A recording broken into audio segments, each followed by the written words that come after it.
हमने ये भी देखा कि ये जो कल्पनाशीलता चलती है तो हम संवेदना के बेस पे चलाते हैं, मान्यता के बेस पे चलाते हैं या समझदारी के बेस पे चलाते हैं, उसको हर वक्त जांचते रहने की जरूरत है।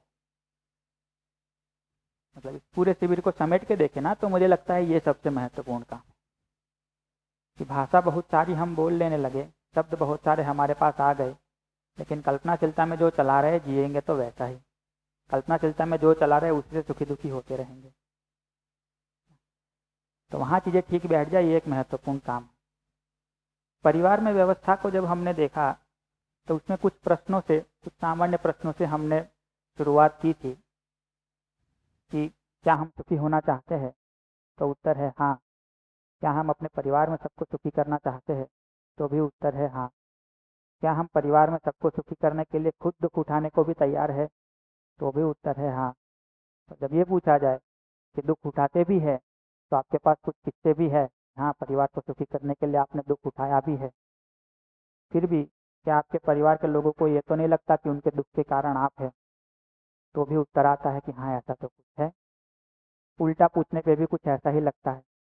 तो ये बार बार हम लोगों के बीच में विश्वास का अभाव क्यों हो जा रहा है? हम भी सुखी होना चाहते हैं, दूसरे भी सुखी होना चाहते हैं, साथ मिलकर के सुखी होकर के जीना चाहते हैं, उसके लिए एक दूसरे के प्रति, एक दूसरे को सुखी करने के लिए दुख भी झेलने को तैयार है, फिर भी हमको लगता है कि हमारी समस्या का कारण दूसरा है, दूसरे को लगता है उसकी समस्या के कारण हम हैं। तो विश्वास पर बहुत ठीक से चर्चा की थी, उसको बहुत मैं रिपीट नहीं कर रहा, जो सबसे महत्वपूर्ण स्लाइड थी उसी को एक बार रिपीट कर दे रहा हूँ। तो ये 8 प्रश्न हमने यहाँ रखे थे। पहला प्रश्न रखा था क्या हम सुखी होना चाहते हैं निरंतर, तो उत्तर आता है हाँ। क्या हम दूसरे को निरंतर सुखी करना चाहते हैं, हाँ। दूसरा निरंतर सुखी होना चाहता है, तो हाँ। दूसरा मुझे निरंतर सुखी करना चाहता है, तो उसमें हमको कभी लगता है हाँ, कभी लगता है ना, किन्हीं किन्हीं के लिए लगता है हाँ, किन्हीं के लिए लगता है ना, तो हमने क्वेश्चन मार्क रख दिया। ये हुई चाहना की बात। योग्यता को देखे तो क्या हम निरंतर सुखी हो पा रहे हैं, तो उसमें डाउट है। क्या हम दूसरे को निरंतर सुखी कर पा रहे हैं, उसमें भी डाउट है। दूसरा खुद सुखी हो पा रहा है, वहां भी डाउट है, और दूसरा मुझे सुखी कर पा रहा है, भरपूर डाउट है।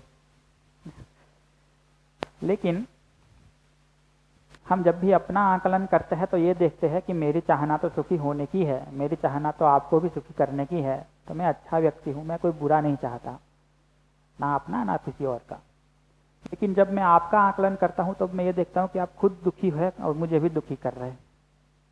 आप ना तो खुद सुखी रह पा रहे, ना मुझे भी सुखी रहने दे रहे हैं। तो आपकी योग्यता में जो कमी है उसको मैं शिफ्ट कर दे रहा हूं कहाँ पे, आपकी चाहना पे, और मान ये ले रहा हूं कि आप दुखी होना चाहते हैं, दुखी करना चाहते हैं। जबकि हमने बहुत ठीक से इसको जांचा परखा था पहले सेशन में कि सुखी हम भी होना चाहते हैं, सुखी दूसरे भी होना चाहते हैं। हम भी दूसरे को सुखी करना चाहते हैं, दूसरा भी हमें सुखी करना चाहता है। योग्यता में कमी हमारी भी है, जिस कारण हम खुद गलती कर बैठते हैं, दूसरों को परेशान कर बैठते हैं। योग्यता में कमी दूसरों की भी है, जिस कारण वो गलतियां कर बैठते हैं, हमें परेशान कर बैठते हैं। तो हम ये देखने के बदले यदि इस तरह से देखें, इस तरह से मूल्यांकन करने के बदले हम इस तरह से मूल्यांकन करें कि चाहना मेरी भी ठीक है, चाहना उसकी भी ठीक है, योग्यता में कहीं उसकी कमी है, योग्यता में कहीं मेरी भी कमी है, तो साथ मिलकर के विश्वासपूर्वक जीने का कोई कार्यक्रम निकल सकता है।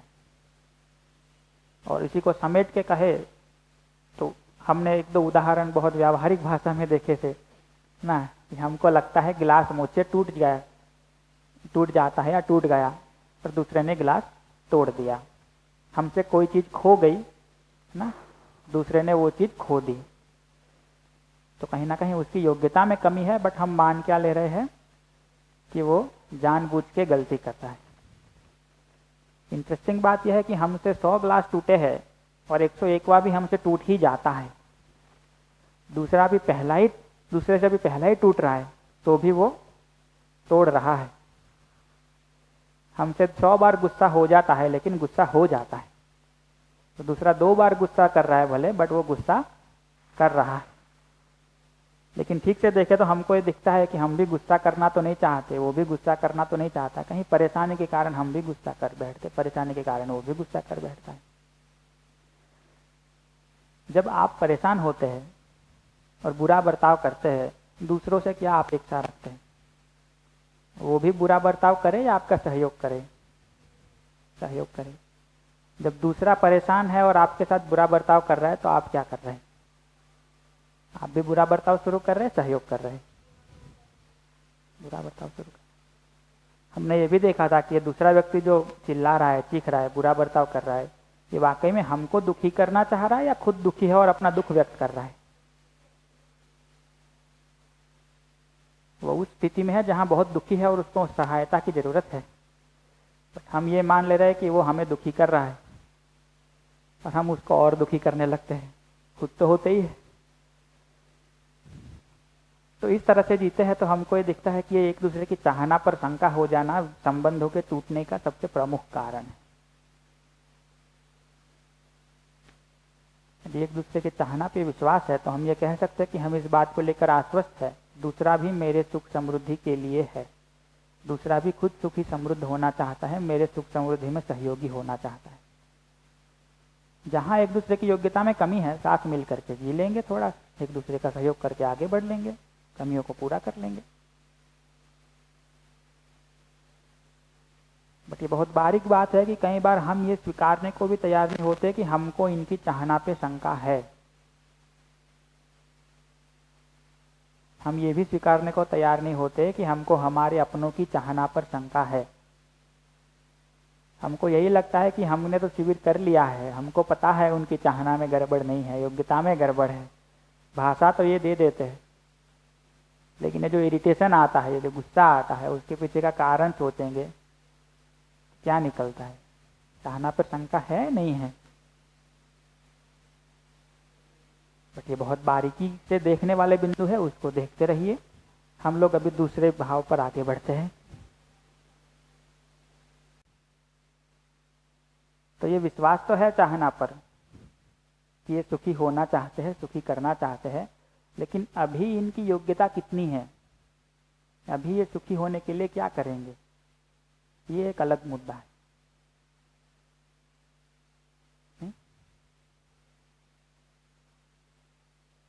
आपके घर में सब लोग सुखी होना ही चाहते, सुखी करना ही चाहते, ये तो आप स्वीकार ले, बट अभी सुखी होने के लिए क्या कर रहे, वो अभी उनकी चाहना का नहीं, योग्यता का मुद्दा है। तो किसी के साथ अच्छे से जीने के लिए सिर्फ उसकी चाहना पे भरोसा करके कूद पड़ेंगे, उसकी योग्यता को भी जांचेंगे। आप लोगों को मेरी चाहना पे कोई डाउट है क्या? 3 दिन हो गए सुनते सुनते। अब हमको यहाँ से कहीं जाना हो पूरे लग्जरी भर के, और मैं कहूँ बस मैं चलाऊंगा, तो कहोगे भाई शिविर लेने के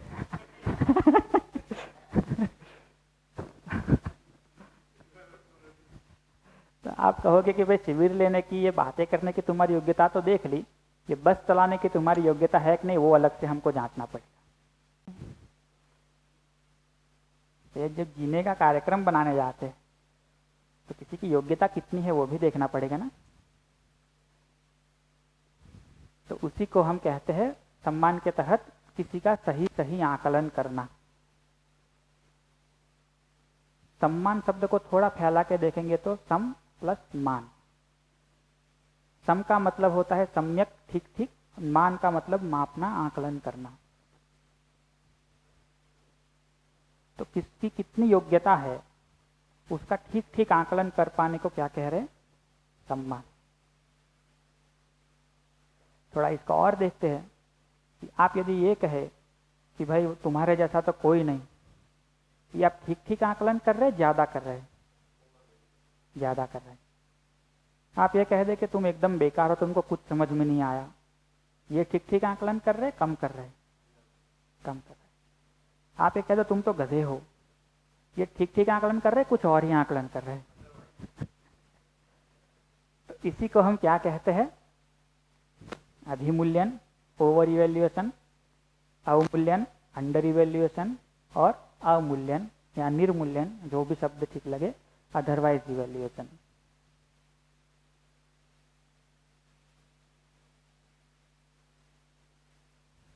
ये हम भी दूसरों के बारे में करते रहते हैं, दूसरे भी हमारे बारे में करते रहते हैं।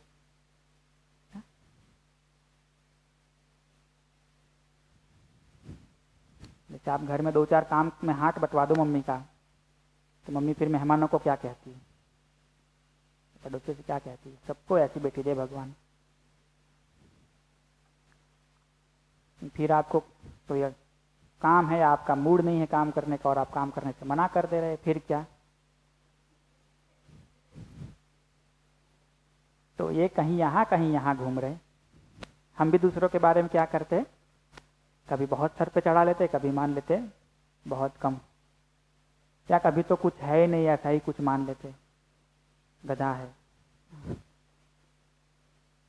जो कुछ भी है। अभी ठीक से आपसे पूछे इन तीनों में से आपको कोई स्वीकार होता है क्या? अच्छा तो थोड़ा ये लगता होगा, बट स्वीकार होता है क्या?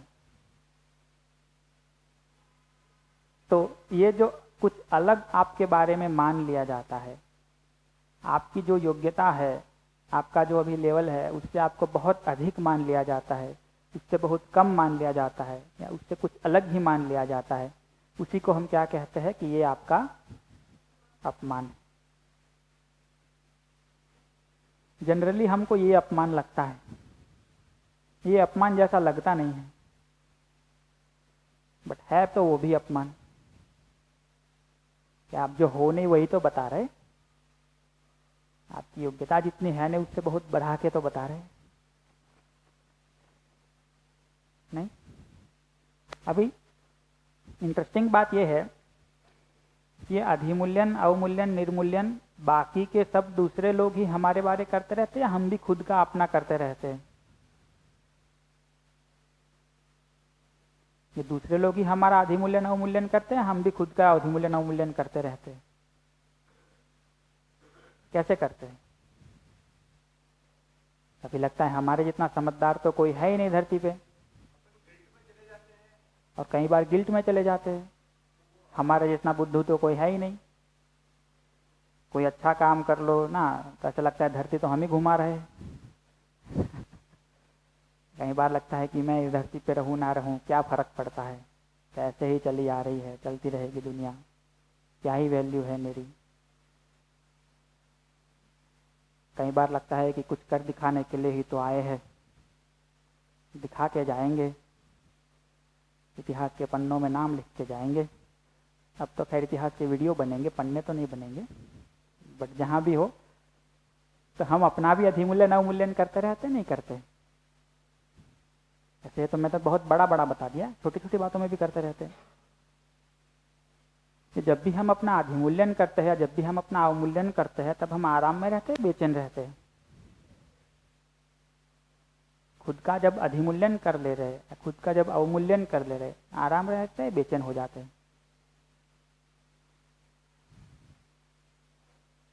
तो ये जो अधिमूल्यन हम अपना करते हैं उसी को क्या कहते हैं? अहंकार, ईगो। जो अपना हम अवमूल्यन या अवमूल्यन कर देते हैं उसी को क्या कहते हैं? डिप्रेशन, अवसाद। कभी कांस्टेंट इसी में चलते हैं, कांस्टेंट उसी में चलते हैं, ऊपर नीचे चलते रहते हैं।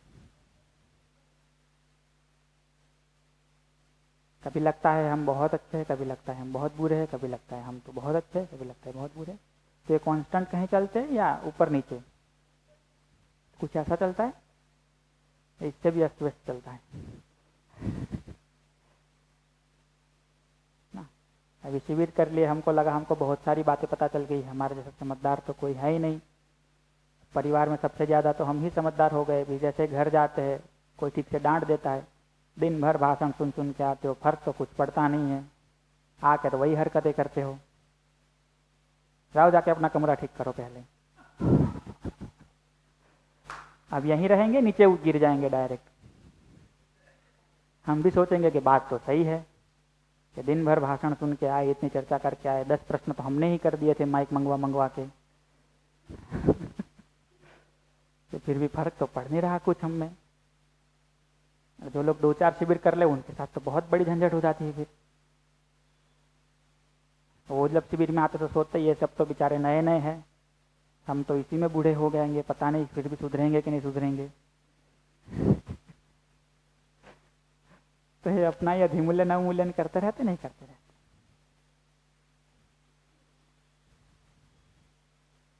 डरना मत माइक मंगवाने में ना, आराम से मंगवाएंगे।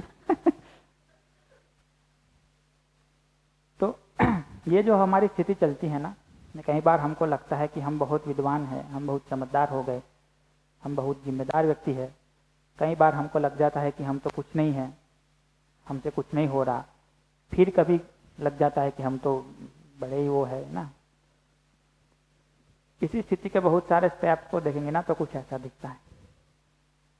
शुरू कहाँ से होता है? अपने बारे कुछ पता नहीं है, कुछ गलत मान लिया है। अब कोई कुछ कहता है तो उससे हम असमंजस में आते हैं। जब ये अधिमूल्यन अवमूल्यन के बीच बहुत उठापटक चलती है तो एक लेवल का अपने में तनाव दिखता है, दिखता ही है तनाव। कभी लगता है हम समझदार है, कभी लगता है कुछ नहीं कर पा रहे, तो कहीं हम तय नहीं कर पाते कि हम खड़े कहाँ हैं, हमको आगे करना क्या है। तो अपने में एक तनाव महसूस होता है। उस तनाव को दूर करने के लिए बहुत सारा प्रयास करते हैं कि हम जैसा होना चाहते हैं वैसे हो जाए। ये जो लोग बहुत तारीफ कर रहे हैं लेकिन हम वैसे हैं नहीं, या लोग बहुत अपमान कर रहे हैं, हमको पता नहीं कि हम कैसे हैं, हमको पता चल जाए, हम वैसा जी पाए। ये सब बहुत प्रयास करने के बाद भी चूंकि हमारी क्लैरिटी नहीं होती तो कुछ अच्छा कर नहीं पाते, इसमें स्पष्टता कर नहीं पाते, तो ये तनाव किस में बदल जाता है? निराशा में। कुछ नहीं हो पाएगा, ये ऐसे ही चलता रहेगा, मैं तो ऐसा ही हूँ, मैं तो ऐसे ही हूँ, मेरा कुछ ठिकाना नहीं। ये तनाव भी चलते रहता है, उसके बावजूद भी ठीक नहीं हो पाते। अधिमूल्यन अवमूल्यन, अधिमूल्यन अवमूल्यन चलता रहता है। खुद भी करते हैं, लोग भी करते हैं। कभी लोग बहुत तारीफ कर दे रहे, कहीं जा रहे तो लोग आपके बारे में बहुत बुरा बोल दे रहे, कहीं फिर कोई अच्छा बोल दे रहा है, और आप खुद भी करते रहते हैं। ये सबके मिले जुले प्रयास में जो असमंजस थी, तनाव था, निराशा थी, निराश होकर भी देखा कि कुछ नहीं हो रहा, अब तो जिंदगी ही बेकार है, तो कहाँ आ जाते हैं? एकदम डिप्रेशन में। और जब आशा की एक भी किरण नहीं दिखती तो लास्ट है। आजकल इसके उपाय क्या है हमारे पास? गोली खा के दिमाग को सुला दो या ध्यान भटका दो कहीं। इससे वाकई में कुछ सॉल्व होता है या थोड़े टाइम के लिए बस रुक जाता है, वो पोस्टपोन हो जाता है?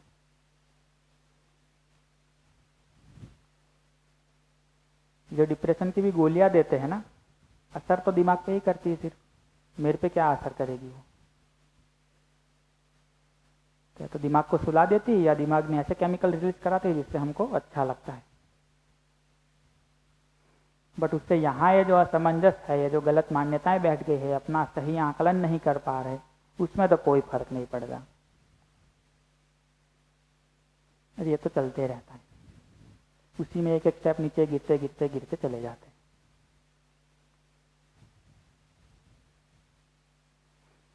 ये बहुत ध्यान रखने वाली बात है कि हम अपना भी सही आकलन करके चल पाए, हम दूसरों का भी सही आकलन करके उतना ही व्यक्त करें।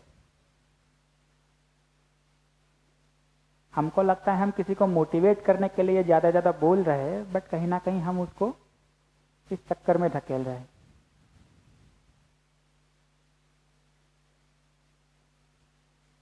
जैसे वो बताते हैं ना कि बेटा थोड़ा पढ़ लिख ले, एक दो कविताएं सीख ले, तो फिर वो घर में मम्मी पापा क्या कहते हैं? मेरा राजा बेटा है, कोई भी मेहमान आए तो बुलाते, कविता सुनाओ, है ना? तो बच्चे को क्या लगने लगता है? ये बहुत, मैं तो जोरदार हूँ, मम्मी पापा हर वक्त तारीफ करते, बाहर से जो आता है वो भी तारीफ करते हैं, सबके आगे मेरा प्रदर्शन होता है कविता सुनाने का।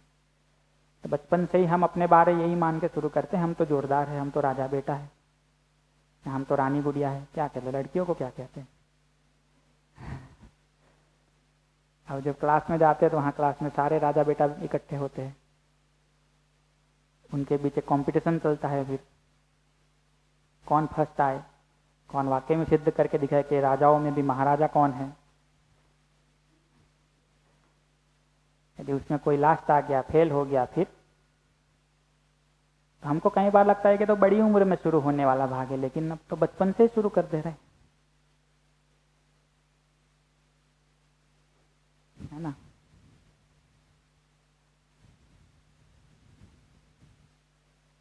आईआईटीओ में वो हर जगह देखेंगे, आईआईटी में तो कौन जाते हैं? जो अपने अपने जिले के टॉपर होते हैं, बहुत JEE क्लियर कर ली होती, स्टेट टॉपर भी होते कोई कोई, सारे ऐसे ही इकट्ठे होते जो अब तक कभी सेकंड भी नहीं आए, फर्स्ट ही रहे हर वक्त क्लास में।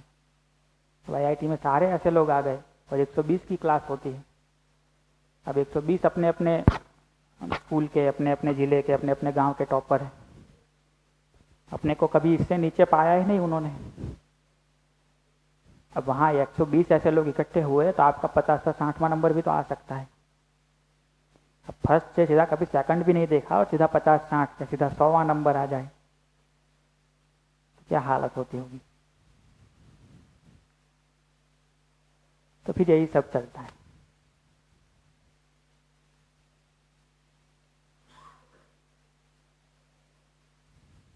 तो उपाय क्या है? उपाय यही है कि हम सम्मान करें, अपना भी दूसरों का भी। सम्मान का मतलब है जितनी योग्यता है उसको पहचाने, उतनी योग्यता को पहचान के वैसा ही व्यवहार अपने साथ, अपने प्रति भी, दूसरों के प्रति भी किया जाए। इसी को सम्मान कहते हैं। अपना भी सम्मान, दूसरों का भी सम्मान।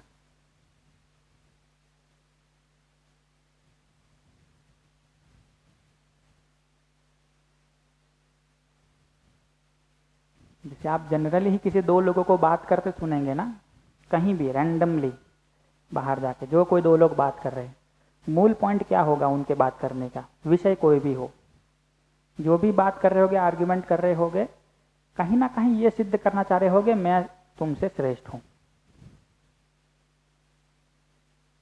कभी अपनी बात को भी सुनिएगा, बातचीत को भी सुनिएगा। जैसे महिलाएं बातें करती है कि मैं ये फलानी चीज लेके आई, 60 रुपए में ही लेके आई, यहाँ तो 50 में मिलती है। ये क्या रही है?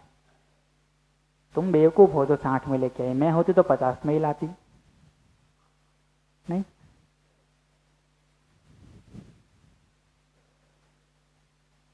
तो इन सब मुद्दों से हम सिद्ध क्या कर रहे हैं? मैं विशेष हूं, मैं तुमसे ज्यादा समझदार हूं, मैं तुमसे ज्यादा श्रेष्ठ हूं। अब कोई घटना ऐसी घट जाती है कि जिसके कारण ये सिद्ध हो जाता है कि आपने गलती करी, फिर उसको झेलना, उस वक्त लोगों के सामने आना बड़ा कठिन हो जाता है ना।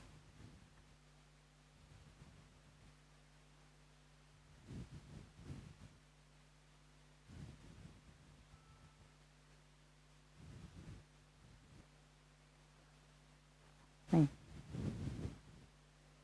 पीड़ा उस बात की नहीं होती कि जो नुकसान हो गया, पीड़ा उस बात की होती कि अब तक ये जो छाती चौड़ी करे, सबके सामने सर उठाए घूमते थे इतना अहंकार में, अब आंखें भी मिला पाएंगे कि नहीं लोगों से? जबकि पहले से ही ठीक आकलन करके चलते, ठीक से जी पाते। गलती हो गई, क्या बात है।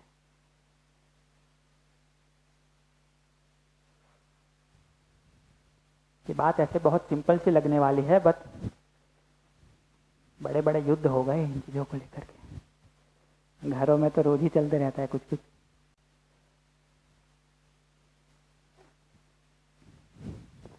ठीक है, इसमें किसी का कोई प्रश्न है? आगे बढ़े, आगे बढ़ते हैं। जब सही आकलन करने जाएंगे तो किसके आधार पे करेंगे? शरीर के आधार पे, मैं के आधार पे?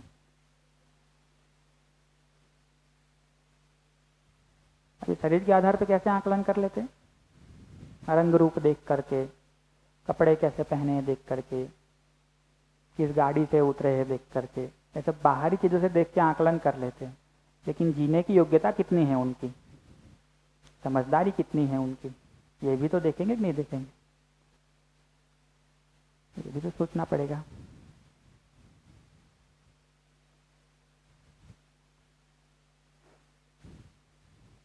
जब शरीर के आधार पे आकलन करने जाएंगे तो क्या क्या भेद दिखेंगे उसको थोड़ा स्टडी करते, ताकि हमको ध्यान में रहे ये चीजें।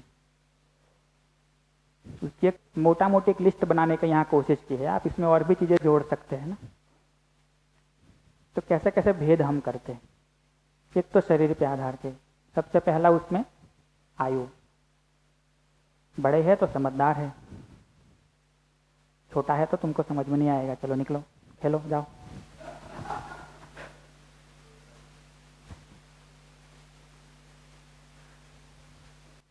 सामान्यतः हमको ये जो सिखाया गया कि बड़ों का सम्मान किया जाए ना, लेकिन जब आपसे पूछा जाए कि सम्मान सिर्फ बड़ों का करना है, सम्मान सबका करना है, क्या उत्तर आता है? अब सम्मान व्यक्त करने के तरीके अलग अलग हो सकते हैं। बड़े हैं तो पैर छू के सम्मान करेंगे, अपनी एज के है तो हाय हेलो करके गले लग के सम्मान करेंगे, छोटा है तो सर पे हाथ रख के प्यार से मुस्कुरा के सम्मान करेंगे। सम्मान कर रहे हैं मतलब हम उसको स्वीकार रहे कि तुम भी समझदार हो तो सकते हो, तुम में भी संभावना तो है। ये तरीके अलग अलग हो सकते हैं सम्मान व्यक्त करने के। हम कई बार तरीकों से वो जजमेंट ले लेते हैं कि सम्मान कर रहे हैं नहीं कर रहे। हमारे घर एक मेहमान आए थे तो उनकी एक बेटी थी और मैं था घर पे, तो मैंने वो जो बड़े लोग थे उनके पैर छुए, जो बेटी थी उन्होंने मम्मी पापा को ऐसे नमस्ते करा। तो क्या लगता है ये थोड़ी मॉडर्न लड़की हो गई, पैर नहीं छू रही, संस्कार नहीं दिए, सम्मान नहीं कर रही, भाव ही नहीं है कुछ। फिर घर में आके बैठी, थोड़ी बातचीत हुई, फिर बेचारी ने बताया कि 2 दिन पहले कुत्ते पीछे पड़े थे तो दौड़ के गेट से कूदी थी तो कमर टूट गई है, इसलिए डॉक्टर ने झुकने से मना किया है, नहीं इसलिए नहीं झुक रही थी। तो भाव तो है उसका भी सम्मान का, एक तरीके से व्यक्त नहीं कर पा रही, बट हम तरीकों को क्या मान लेते हैं? सम्मान, और उसी से जजमेंट कर लेते हैं, उसी से उसकी चाहना पे डाउट कर लेते हैं। जैसे मैंने पहले दिन कहा था आप लोगों से कि तालियां ना बजाए तो अच्छा है। अब हम लोग तालियां बजाने को जनरली सम्मान मानते हैं। अब हमारा पूरा शिविर एकदम सुनकार में चल रहा है, कोई तालियां नहीं बजा रहा, तो क्या लग रहा है आप लोग मेरा सम्मान नहीं कर रहे? कर ही रहे। मैं आप लोगों के आप कुछ शेयर करें तो बहुत बढ़िया, वेरी गुड, ऐसा कुछ नहीं बोल रहा। बोला क्या कभी किसी को? तो मैं आप लोगों का सम्मान नहीं कर रहा। अच्छा, बाहर निकल के तो नहीं कहेंगे ना नहीं कर रहा।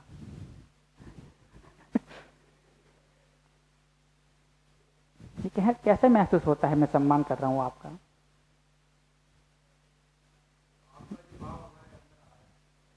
ना, भाव कोई बड़ी चीज है नहीं। आप जिस तरह से रस लेके सुनते हैं उसी से पता चलता है कि आप सम्मान कर रहे हैं मेरा। नहीं, आप मुझसे प्रश्न कर रहे हैं वही तो सम्मान है मेरा, कि उतना तो आकलन कर रहे हैं कि उत्तर दे पाएगा, और मैं उत्तर दे रहा हूं ठीक से, वो भी आपका सम्मान कर रहा हूं कि आप समझ पाएंगे। तो ये बहुत बारीक मुद्दा है, तरीकों से या किसी उम्र से तय नहीं होता। दूसरा, लिंग से। ऐसा आपने भी सुना होगा, पुरुष है तो उसकी तर्क शक्ति बहुत अच्छी होती है, महिलाओं की बुद्धि तो बहुत कम होती है, या उनके लॉजिक नहीं होते, बस इमोशन ही होते हैं। ये सब सही आकलन है, गलत आकलन है?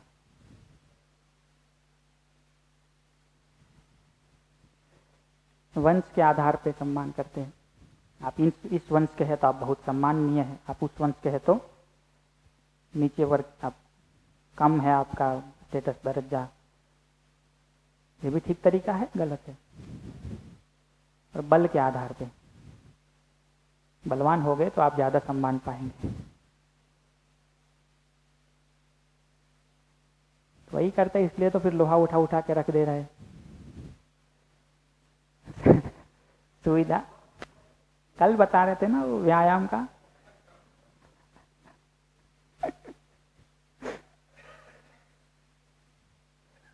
सुविधा के मतलब जिसने ज्यादा सुविधा पा ली है ना, जिसने ज्यादा धन कमा लिया, जिसने बड़ा पद पा लिया, उसको सम्मान दिया जाए। इसका मतलब ये नहीं है कि इसके मतलब जिसने पद पा लिया उसको सम्मान ना ही दिया जाए। पद पे पहुंचा हुआ आदमी भी योग्य हो सकता है, सम्माननीय हो सकता है, बट पद पा लिया इसका मतलब ये नहीं कि सम्माननीय है ही। ये भेद है ना। हम ये नहीं कह रहे कि पद वाले सब बेकार लोग हैं। पद पाके भी आदमी सम्माननीय हो ही सकता है, धन इकट्ठा करके भी आदमी सम्माननीय हो ही सकता है, बट चूंकि ये है इसका मतलब ये नहीं है कि सम्माननीय है ही। अच्छा, सम्माननीय है का मतलब मैं ये कह रहा हूं कि उनकी योग्यता ज्यादा है, उसका मतलब ये नहीं है कि उनका अपमान करें। और मान्यता के आधार पे, वाद संप्रदाय सूचना, आप किस वाले को फॉलो कर रहे हैं तो आप अच्छे हैं, आप किसी और को फॉलो कर रहे हैं तो आप बेकार आदमी हैं। ऐसे भी भेद होते नहीं होते? तो हम लोग के साथ एक और जुड़ जाता है, हम योनिद्या वाले हैं। घर पे भी ये होता है ना, हमको ऐसे घर पे जब चर्चा करना सब बैठे तो हमको लगता है देखो सब कैसे मतलब वो कर रहे हैं ना, हम समझदार हैं, हम अभी कुछ बोलेंगे फट से निर्णय हो जाएगा कुछ। तो जैसे बोलना शुरू करते हैं तुम चुप रहो। अब जो बहुत ईगो में शुरू किए थे कहाँ गए? सीधे गड्ढे में। कोई सुन ही नहीं रहा है यार, इतने शिविर करने का क्या मतलब? तो ये इसके आधार पर भी हम अपने आप को विशेष मानने लगे, किसी को विशेष मानने लगे, किसी को कम मानने लगे। ये कोई ठीक तरीका है क्या? और जब भी इस तरह का भेद होता है तो वो किसी को स्वीकार नहीं होता। यदि एक अकेला व्यक्ति उसके खिलाफ खड़ा होता है तो उसको क्या कहते हैं? विरोध। और जब पूरा समूह इसके साथ खड़ा हो जाता है विरोध में तो आंदोलन। लगभग इस सभी के खिलाफ कोई ना कोई विरोध आंदोलन आज के दिन चल रहा है, नहीं चल रहा? लगभग इस सभी के लेकर के।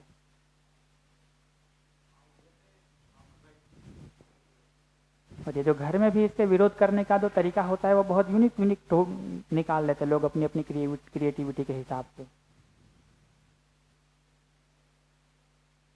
जैसे बच्चा होता है तो उसका एक तरीका होता है अपना विरोध प्रदर्शित करने का।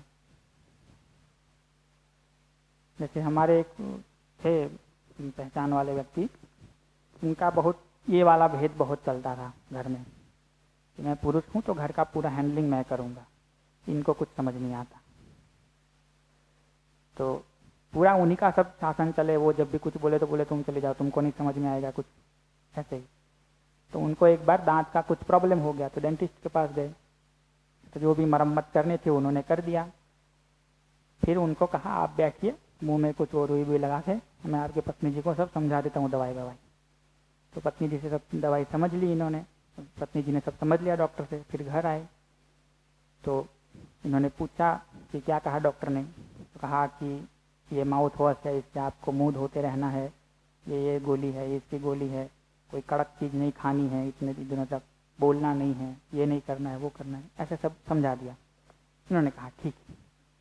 अब 10-12 दिन बीत गए, अब इनको बोलना नहीं था तो घर में शासन किसका चलेगा? अब बच्चे कुछ पूछ रहे कि क्या करे, पिताजी तो कुछ बोल नहीं रहे, जाके किससे पूछेंगे? मम्मी से। माँ निर्णय लेगी क्या होना है क्या नहीं होना है। तो मेहमान आए हैं उनके साथ बातें करने कौन बैठेगा? मम्मी आके बैठ जाएगी बातें करने। ये सब 10-12 दिन इन्होंने हैंडल किया घर पूरा, और ये आराम से बैठ के चुपचाप देखते रहे। 10-12 दिन बाद जब नेक्स्ट अपॉइंटमेंट थी तो डेंटिस्ट के पास गए, डेंटिस्ट ने सब देखा, कहा एवरीथिंग इज गुड, ओके। फिर उन्होंने 10-12 दिन बाद पहला तो कुछ बोला, अब बोल सकता हूँ? डॉक्टर कहे मैंने कब मना किया? डॉक्टर कहे मैंने कहा मना किया था बोलने को? तो ये क्या हो गया? पत्नी जी का विरोध करने का एक तरीका। इन्होंने कह दिया कि डॉक्टर ने कहा है आपको बोलना नहीं है 10-12 दिन, 10-12 दिन मैं पूरा शासन एंजॉय करूंगी, बाद में जो होगा देखा जाएगा। बाद में आपका सारा गुस्सा झेल लूंगी मैं 10-12 दिन तो मेरे हैं। तो ऐसे कई सारे यूनिक तरीके फिर इस विरोध को प्रदर्शित करने के ढूंढ निकालते हैं। लेकिन यदि इतने से भी हमको ये समझ में नहीं आ रहा कि कहीं ना कहीं हम अपमान कर रहे हैं, तो रिश्ता ठीक चलता है या बहुत दरारें आने लगती?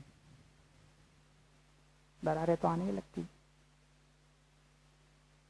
समाज में भी जहां जहां ये भेद चलते हैं वहां समाज में व्यवस्था बनी रहती है या अव्यवस्था खड़ी हो जाती है? तो स्वयं से लेकर के 2 लोगों तक के से लेकर के परिवार से लेकर के समाज तक जहां भी ये भेद दिखता है कहीं भी ये स्वीकार नहीं होता। तो सम्मान कैसे करे, योग्यता का आकलन कैसे करे, क्या देखे दूसरों में, उसको थोड़ा देख लेते हैं। सबसे पहले तो ये देखे कि लक्ष्य मेरा जो है वही दूसरे का है या कुछ अलग है? क्या लगता है? आप सुख पूर्वक जीना चाहते, समृद्धि पूर्वक जीना चाहते, आपके परिवार में लोग सुख पूर्वक समृद्धि पूर्वक जीना चाहते नहीं चाहते? चाहते हैं। रास्ते अलग हो सकते हैं, लक्ष्य तो जो आपका है वो भी उनका है नहीं है? वो भी उनका लक्ष्य है ही। तो ये देख सकते हैं कि मैं भी निरंतर सुखपूर्वक समृद्धिपूर्वक जीना चाहता हूँ, दूसरा भी निरंतर सुखपूर्वक समृद्धिपूर्वक जीना चाहता है, तो हम दोनों का लक्ष्य समान है। दूसरा, कार्यक्रम में देखें तो हम लक्ष्य को कैसे पाएंगे, सुखी समृद्ध कैसे होंगे। तो ये जो 4 स्तर की व्यवस्था है, व्यक्ति, परिवार, समाज, राष्ट्र, इसको समझकर इसमें व्यवस्था पूर्वक जीकर हम सुखी हो पाएंगे। दूसरा भी कैसे सुखी होगा, वो भी समझदारी पाकर के ही ठीक होगा ना। ये देख पा रहे, ज्यादा भारी तो नहीं पड़ रहा, लंच तो भारी नहीं पड़ रहा। तो हम सुखी समृद्ध कैसे हो पाएंगे, व्यक्ति, परिवार, समाज, राष्ट्र, अंतर्राष्ट्र, इन चारों लेवल की हार्मनी को समझेंगे, व्यवस्था को समझ के व्यवस्था में जिएंगे, समझदारी को पाएंगे, समझदारी से जिएंगे, तो हम सुखी समृद्ध हो पाएंगे। फिर दूसरे लोग भी उसी तरह से तो सुखी होंगे, या कुछ और करना होगा उनको, यही तरीका है। बट फिर भी ये प्रस्ताव है, तो इसको भी आप अपने रिश्तेदारों के लिए जांचते रहिए। और तीसरा, क्षमता, मेरे में सुख पाने की, समझदारी को पाने की क्षमता है, ये क्षमता सिर्फ मुझी में है, सब में है, आपके रिश्तेदारों में भी है, नहीं है? आपके लिए जो भी दूसरा व्यक्ति है उसमें भी ये क्षमता है कि नहीं है? है ही। तो इससे हमको ये दिखता है कि ये जो दूसरा व्यक्ति है उसका लक्ष्य, कार्यक्रम और क्षमता भी वैसा ही है जैसा लक्ष्य, कार्यक्रम, क्षमता मेरा अपना है।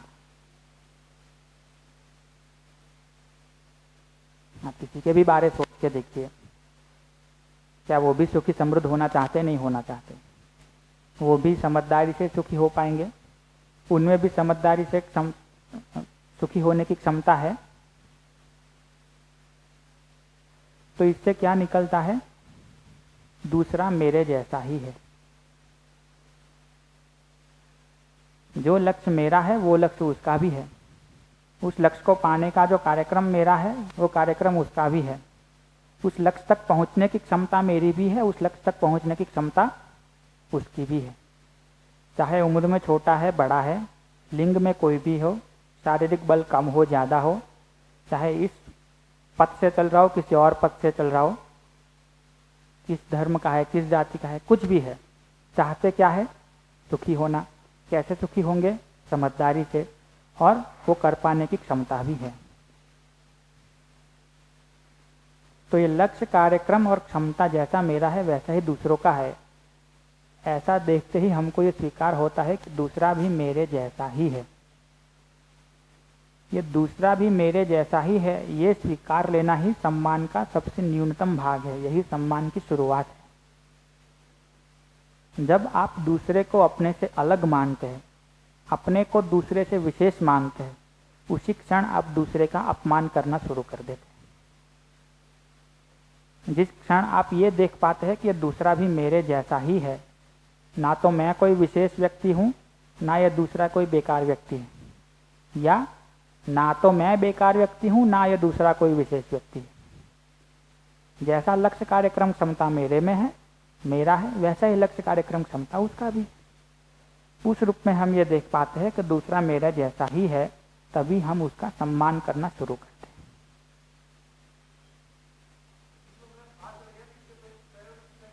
लेकिन मेरी स्थिति में दूसरे की स्थिति में कुछ फर्क तो है, मेरी समझदारी में दूसरे की समझदारी में कुछ फर्क तो है। उसको कैसे देखेंगे?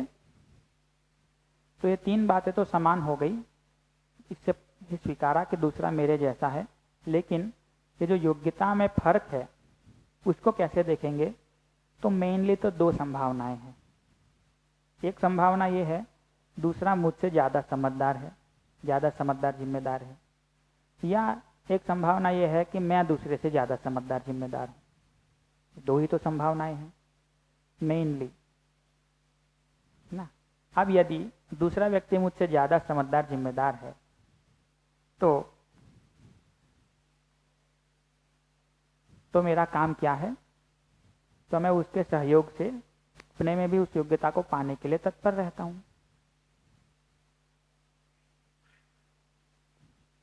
यदि दूसरा व्यक्ति मुझसे ज्यादा समझदार है तो उस समझदारी को पाने के लिए मैं भी तत्पर रहता हूँ उसके साथ जी करके। ठीक है। यदि मैं उससे ज्यादा जिम्मेदार हूं तो, मैं उससे ज्यादा समझदार हूं तो क्या करेंगे? यही गलती होती है। यदि मैं समझदार हूं तो मेरा पहला काम ये नहीं है कि मैं दूसरे को सहयोग करूं, मेरा पहला काम यह है कि मैं उसके साथ जिम्मेदारी से जीऊं। जब मेरे जीने से वो तृप्त होता है, जब मेरे जीने से वो मुझको अपने से अधिक स्वीकारता है, तब मैं उसको सहयोग करूं। क्योंकि आपने तो ये जजमेंट ले लिया कि मैं उससे समझदार हूं, उसने अभी ये जजमेंट नहीं लिया है कि आप उससे ज्यादा समझदार हैं। नहीं, जैसे मैं आपके बारे जजमेंट ले लूं कि मैं आपसे ज्यादा समझदार हूं, आपने ये जजमेंट अभी तक नहीं लिया, आप अभी जांच रहे, और मैं सीधा आपको सहयोग करने कूद पड़ूं तो आप नहीं सुनेंगे। उल्टा मैं ज्यादा फोर्स करूं तो फिर आप नेगेटिव चले जाएंगे। तो यहां मेरा काम पहला ये है कि मैं आपके साथ जिम्मेदारी से जीऊं। आप गलतियां कर रहे हैं तो उससे अप्रभावित रहूं। हाँ नहीं, सही बात है। ये तो अभी हम कर ही रहे हैं ना, कि जैसे हर व्यक्ति अपने आप को 100 में से 100 नंबर देके चल रहा है। मैं ज्यादा समझदार हूं तो हम समझाने में लगे हुए हैं। तो इसलिए समस्या अभी ये है कि हर आदमी समझाना चाह रहा है, सुनाना चाह रहा है, सुनना नहीं चाह रहा है। तो ये पॉइंट तो बहुत ही बढ़िया है कि अगर दूसरा समझदार ज्यादा है, मुझे ऐसा लग रहा है, तो मैं समझने को तत्पर रहूं। और अगर मैं जब अपने आप को ज्यादा समझदार मान रहा हूं तो हो सकता है मैं हूं भी ना भी हूं, तो अगर वो सामने वाला स्वीकार करे, वो मेरे व्यवहार से, मेरी जिम्मेदारी पूर्वक जीने से अगर उसको वो स्वीकार करता है और वो अपेक्षा करता है, वो मांगता है मदद, तो ही देनी है मदद। फिर दूसरा स्टेप ये है कि मैं उसको सहयोग करूं। कई बार ये पहले स्टेप से दूसरे स्टेप में जाने में समय लग जाता है और हमारा धैर्य कम पड़ जाता है। और जनरली मेरा ऑब्जर्वेशन ये है कि यहां से यहां जाने में सबसे ज्यादा टाइम लेते हैं मम्मियां और पत्नियां। अपोजिट भी है।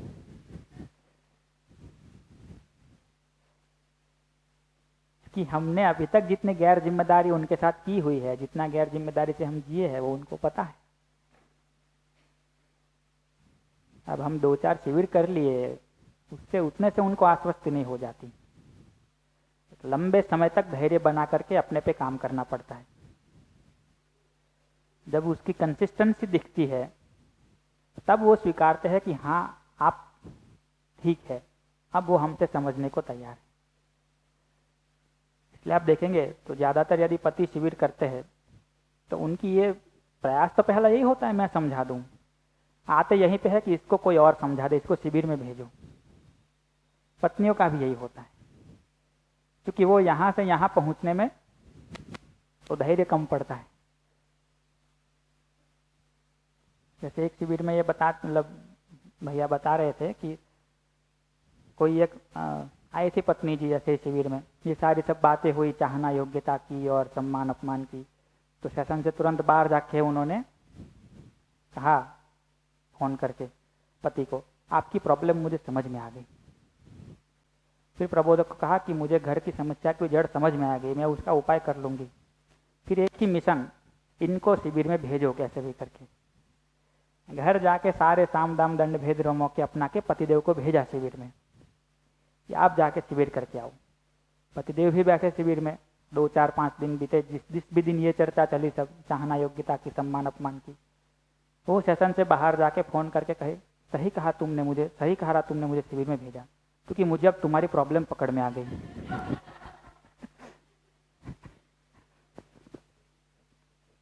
हम कई बार ये इसलिए आपको पहले दिन से पूछते हैं, ये सब जो सुन रहे हैं अपने लिए सुन रहे हैं ना, घर वालों को सुधारने के लिए लेक्चर तो तैयार नहीं कर रहे यहाँ बैठ के।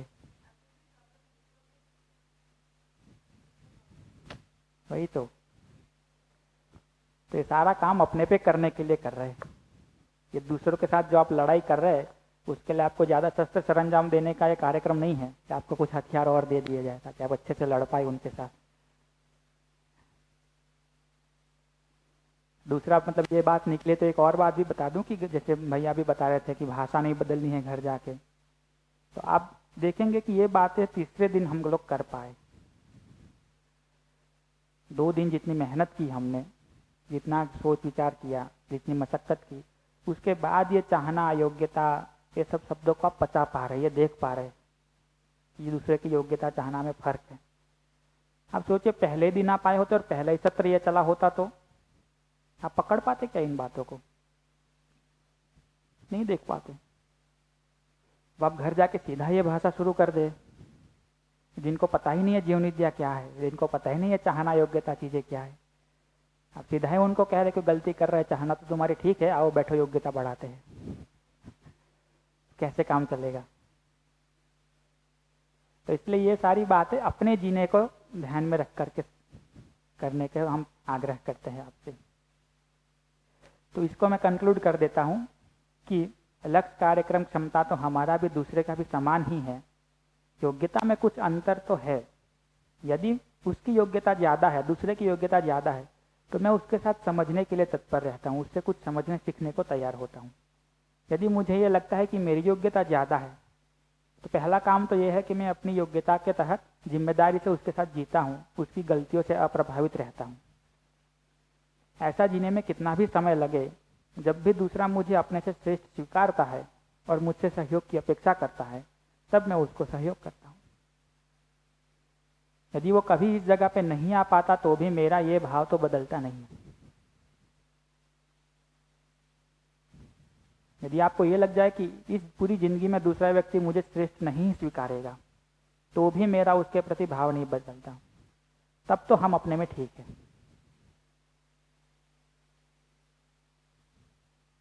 वरना हमको लगता है कि ये दूसरा कभी मेरे अधीन हो, उसके लिए हम गुस्सा कंट्रोल करके बैठे हैं इतने टाइम से, तब तो वो ठीक बात नहीं, और वो तो लंबा चलेगा भी नहीं।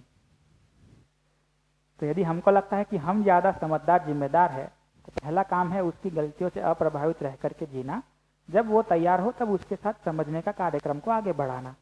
इस रूप में हम ये देख पाते हैं कि दूसरा मेरे जैसा तो है, योग्यता के मामले में हम एक दूसरे के पूरक है।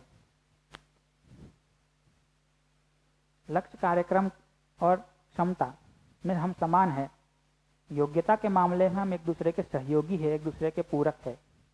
ये जब देख पाते हैं तब उसी को हम कहते हैं पूर्ण सम्मान। अब हम एक दूसरे का पूर्ण सम्मान करके जी पा रहे हैं।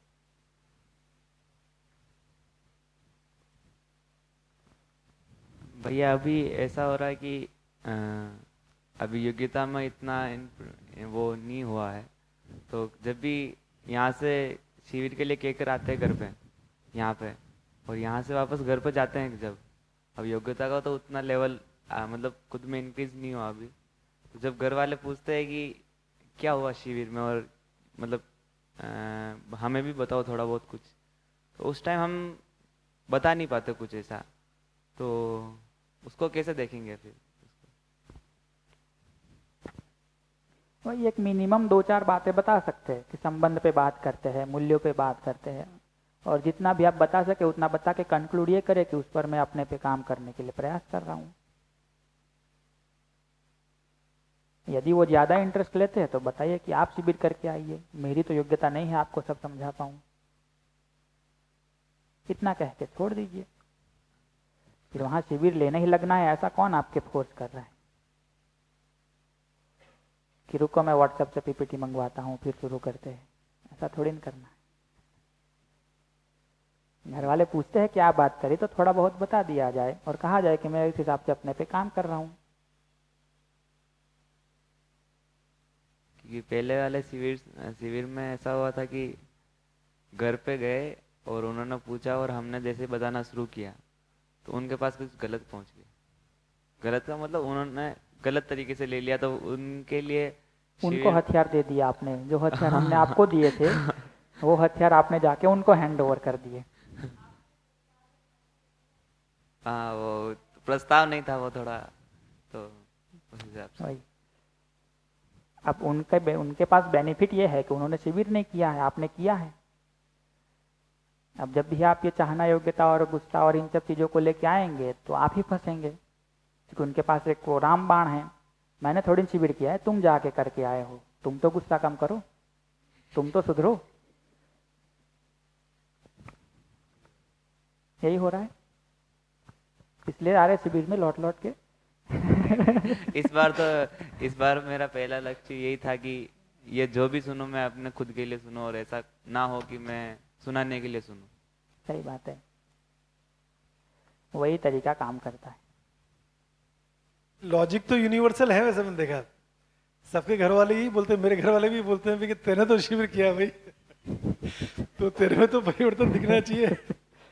ये लॉजिक बड़ा यूनिवर्सल है।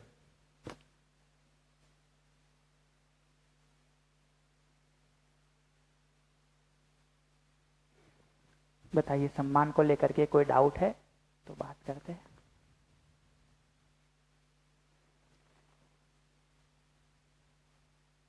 सारी बात को कंक्लूड करें तो यही है, अपमान या भेद ये है कि जहां हम एक दूसरे को मतलब भिन्न स्वीकारते हैं, ये मुझसे अलग है, मैं उससे अलग हूँ, और एक दूसरे के प्रतिस्पर्धी बनते हैं। और उसके भेद ये सारे हैं, इससे भी अधिक आप ढूंढना चाहे तो ढूंढ ही सकते हैं। हमको ये नहीं कह रहे कि फाइनल लिस्ट है, और चीजें भी जोड़ी जा सकती। सम्मान को देखेंगे तो ये है कि लक्ष्य, कार्यक्रम और क्षमता समान है, तो उस दूसरे में हमको लगता है कि उतना तो हम दोनों समान ही हैं। योग्यता में जहाँ अंतर है, वहाँ यदि दूसरा ज्यादा योग्य है तो उसको हम अपने से ऊपर स्वीकार के उससे समझने सीखने के लिए तैयार रहते हैं। यदि हमको लगता है कि हम ज्यादा समझदार है, हम जिम्मेदारी से जीते हैं। जब भी दूसरा सहयोग की अपेक्षा करता है तो थोड़ा बहुत सहयोग कर देते हैं। या मैं एक शब्द भी थोड़ा ध्यान दे के बोल रहा हूँ कि जब भी दूसरा सहयोग की अपेक्षा करता है तब थोड़ा बहुत सहयोग कर देते हैं।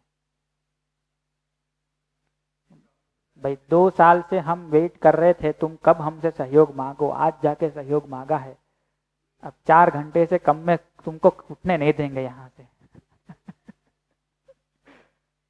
इतना भी सहयोग नहीं कर देना है।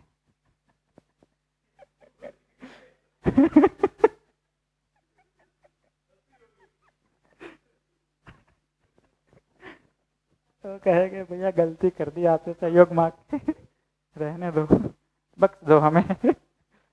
हाँ, कुछ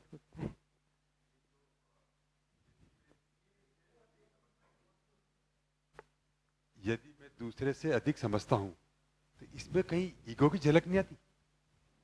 इसलिए तो कह रहे कि यार अब अधिक समझते हैं तो जिम्मेदारी से जिए। जिम्मेदारी से जीने का प्रयास कर रहे, जी पा रहे, तो आप वाकई में समझदार है। जिम्मेदारी से जीने में हिल-डुल जा रहे, आपको खुद थोड़ा काम करने की जरूरत है।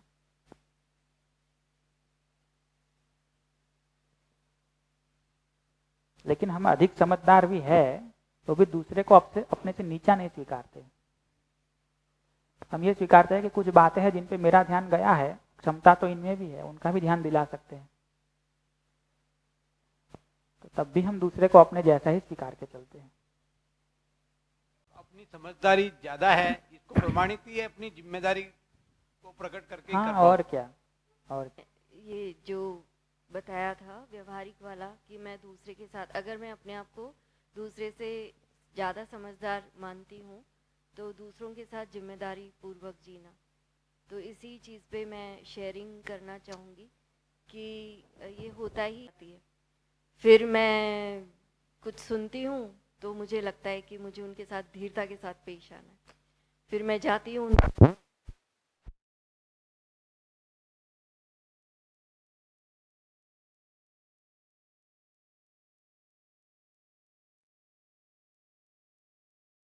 और ये हुआ उसका नतीजा कि दूसरे तीसरे दिन जब बच्चों ने देखा कि मैं वही टॉपिक पढ़ा रही हूँ और उनसे सवाल पूछ रही हूँ, चौथे दिन से बच्चों ने जितने आते थे उन्होंने भी आना बंद कर दिया। तो इसमें मुझे ये समझ में आया कि जिम्मेदारी तो निभानी है, लेकिन उसमें अभी जो अच्छा जैसे ही उन्होंने आना बंद किया, मेरा सीधा जो मान्यता से आ गया, ये है ही इसी लायक, ये समझने के लिए बने ही नहीं है, इनके साथ में कुछ भी कर लो ये सुधरने वाले नहीं है। तो तुरंत मैं उस मूड में आ गई। फिर जब और इस चीज़ के ऊपर मनन किया, फिर और कई जगह सवाल जवाब हुए, तो ये आया कि एक्चुअली मानव करती रहूं। तो ये अभी मुझे अभी 2-3 दिन की ही ये मेरा थोड़ा सा मनन हुआ। वही मुख्य मुद्दा तो ये है कि दूसरे की अयोग्यता है तो हम उसके साथ जिम्मेदारी से जीते रहे। एक ही तरह का व्यवहार कहने से कई बार ये भी लगता है कि हम हर वक्त एक ही भाषा में एक ही टोन में बात करेंगे। वो तो बदल भी सकते हैं, आप बदलना चाहे तो उसके बीच का भाव नहीं बदल रहा, आपकी जिम्मेदारी बदल नहीं रही, वो ज़्यादा महत्वपूर्ण काम। जी, वो मेन तो भाव की बात थी कि उनको मैं मतलब आप व्यवहार एक जैसा मेंटेन कर सकते हैं, अंदर भाव बहुत उथल पुथल हो जा सकता है। भाव ही सबसे बड़ा क्वेश्चन मार्क है कि वही वो भाव जो है ना वही तुरंत बदल जाते हैं जैसे ही उधर से। तो यहाँ हम जिम्मेदारी जिसको कह रहे हैं वो ये नहीं कह रहे कि आप अपना व्यवहार एक जैसा मेंटेन करके रखिए। जिम्मेदारी इसको कह रहे कि आप अपना भाव वही बना के रख पाए। फिर आप व्यवहार में यदि उनको डांटना भी चाहते हैं तो डांट भी दीजिए, या जो भी करना चाहते कर दीजिए, मतलब आपका भाव वही है, वो जिम्मेदारी मेन है। कई बार फिर व्यवहार एक जैसा ही मेंटेन करके रखते हैं बट अंदर तो इतना वो हो गया है कि कोई व्यवहार वो मेंटेन करने में भी हमको लगता है कि अब कितना सहेंगे। और एक चीज़ और मुझे जो महसूस हुई कि अगर व्यवहार बाहर से कैसा भी आप मेंटेन करने की कोशिश करें, अगर भाव अंदर अलग हैं या गड़बड़ हैं तो व्यवहार के बदले वो भाव पहुंचते ही पहुंचते हैं। चाहे आप व्यवहार में किसी भी तरीके से उसको, क्योंकि आजकल ये देखने में ही आ रहा है कि मतलब दूसरों को अप्रिशिएट करना ये एक फैशन चल गया है कि तुम मुझे अप्रिशिएट करो, मैं तुम्हें अप्रिशिएट करता हूँ। और स्पेशली ये सोशल मीडिया की उस पर तो बहुत ही ज़्यादा हो गया है कि तुम मेरे वाले पे लाइक कर देना, मैं तुम्हारे वाले पे लाइक कर दूंगा। तो ये वाली चीज़ है। लेकिन ये जो भाव वाली बात है उसमें अगर अंदर भाव होंगे तो ऑटोमेटिक वो व्यवहार में भी दिखता है, खुद के व्यवहार में वो आएगा ही आएगा और अगले व्यक्ति तक वो पहुंचेगा ही पहुंचेगा। ये मैंने अब तक तो बहुत अच्छी तरह से देख लिया। धन्यवाद।